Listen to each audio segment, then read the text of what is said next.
Hi Sagittarius, welcome to Higher Source Tarot for your Is It in the Cards Love Tarot reading for December 2023. This is a reading for all Sagittarius, Sun, Moon, Rising, and Venus. Happy birthday to anyone who is celebrating. If this is your sun sign, I hope you are enjoying the festivities of Sagittarius season. I love you all and appreciate you all more than I can even say. And I do want to get into this, but I'd like to let anyone who is new here know that I post new readings on Friday, then again on Monday. Fridays are general reading. Mondays are different style every week. I've also been sprinkling in some Wednesday bonus readings. So if you don't mind hitting the like button on this reading, it does something to the algorithm so that people will see it, but then it will also tell YouTube to show you those Wednesday readings when they're available. All right. What advice do you have for Sagittarius, Sun, Moon, Rising, and Venus to attract the love of their lives into their lives, please? What does Sagittarius need to know about love, please? All right, we will draw 3 cards to represent your energy, 3 cards for the person you are attracting, 3 cards on the advice. Your energy is the 8 of Cups, the King of Wands, you and your own energy, the Page of Swords, their energy is the Fool, the 3 of Wands, and the 10 of Pentacles. The advice down here, we've got the Sun, the 8 of Pentacles, and the 8 of Swords. It's interesting that we have 2, I'm sorry, is it just 2? No, 3 8s, okay. 3 8s here, because 8s are wonderful numbers in terms of the tarot, but in terms of being metaphysical numbers, they represent vibration, evolution, peace, the underlying unity. Anything infinite has to do with the number 8 here. So I definitely feel like there's something here about, for somebody, and if you're doing a little bit of internet spying, just watch the balance on that. If it's creating too much thinking with the 8 of Swords, or even too much hesitation, I get it more on your energy. I'm just going to be upfront with you there. So we have here fire, air, earth, and water. We have all the elements, but I get this internet spy, this Page of Swords is connected with the 8 of Swords. The other thing that the Page of Swords also can be, he's a student of intellect, so he likes to think and overthink, and it can be difficulty with communication. So I guess what I'm trying to tell you there, if you're not meeting anyone, I would say I wouldn't let that become a narrative in your mind that it's bigger than it is. It could just be timing. It may be, again, there's somebody here coming and they're fantastic. So I do feel like with that Page of Swords, though, he's vigilant, he's cautious, he's looking over his shoulder. And so I feel like if you've had a difficulty in a relationship, or even if you had one where you had mistrust and it was for a good reason, where you've been with people you could not trust, I feel like you have somebody new coming in and they are a breath of fresh air. And so with the King of Wands, be in your own power there. That makes you sexy and charismatic and attractive.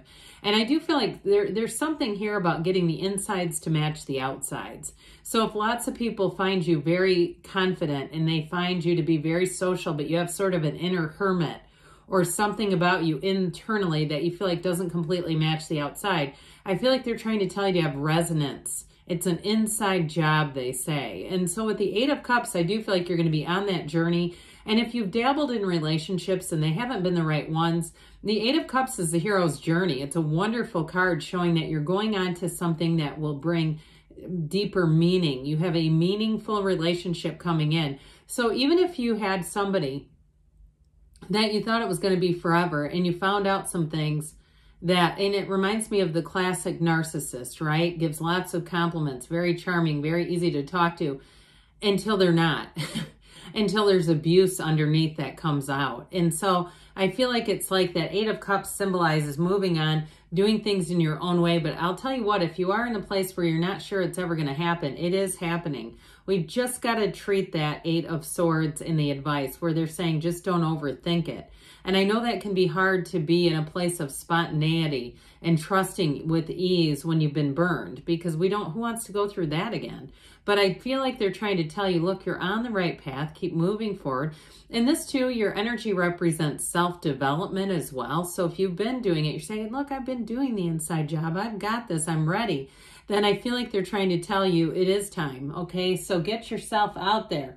Be social. Be, you know, if you've sworn off various means of meeting people, you might have to take a second look at, you know, I know online is not for everyone, but there may be something about being more open to the idea or more communicative with people, saying, look, I'd really like to meet somebody. Here's the characteristics.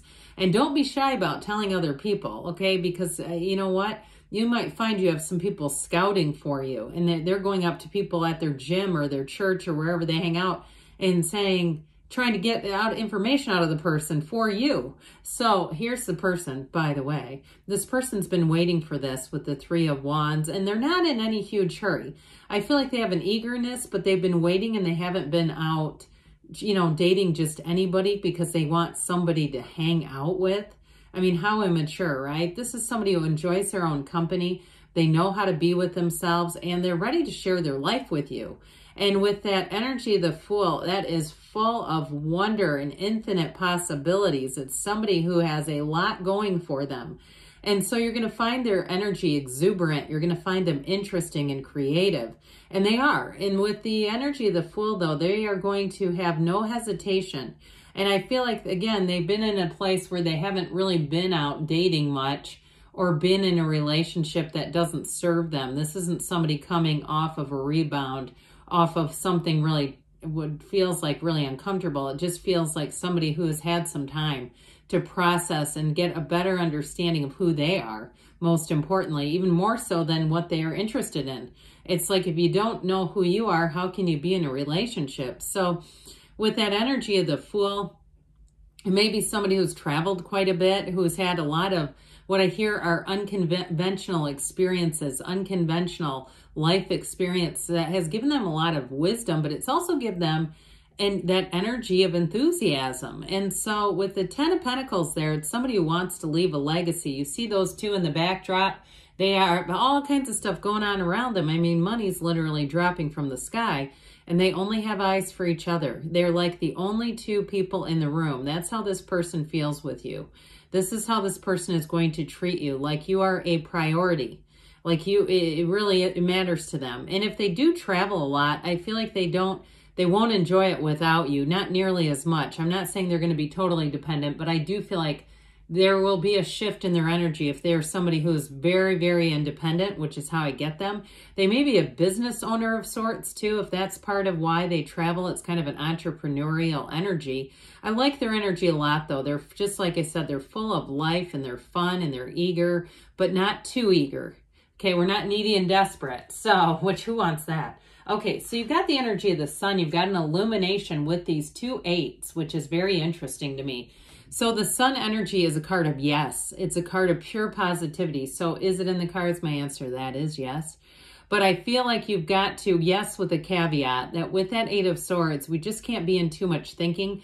Even if you've had a couple of days where you said, I just didn't quite feel right, drink some water, go for a walk, go do something that kind of gets you out of that energy. Even if it's walking around in a, a downtown area that has nice Christmas lights. As long as we don't get into taking our inventory in a negative way, you're going to be just fine. Now, with that 8 of Pentacles, it does show a long-term commitment. You have somebody here who wants to be committed, and it's an investment for both of you. It is an investment, and it's also taking the actions and recognizing that relationships are an investment to the future, not financially, but when sometimes they are, but it's also very much in the emotional and spiritual planes. So with the energy of the Sun, that illuminating energy, the sunflowers symbolize in the tarot a match.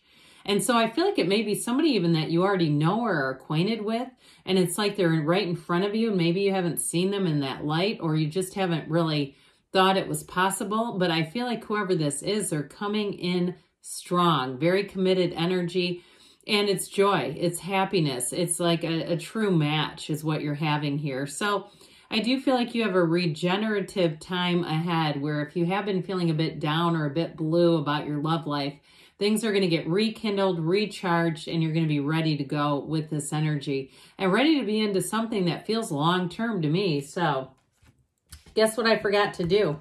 All the oracle cards. I've done this twice now.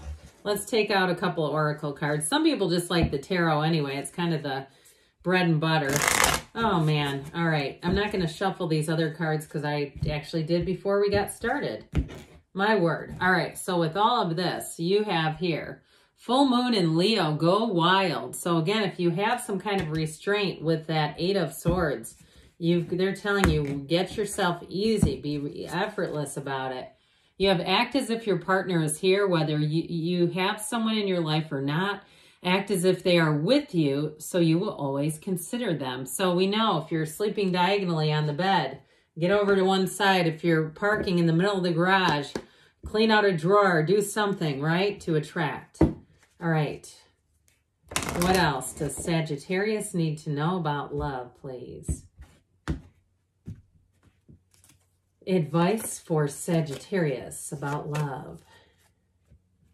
Guidance for Sagittarius about love, please. It's up to you, okay? So keep moving forward, but I do feel like your internal light is shining bright. Improving health, mind, body, spirit we're talking about there. You have big, happy changes, and you know this card doesn't come out often. Big, happy changes within the next few weeks. That seems pivotal. You have choose a new direction. So I told you before, you might have somebody who's right underneath your nose. Be open to it. Good things are on the way. I love you, Sagittarius, and I'll be back again soon.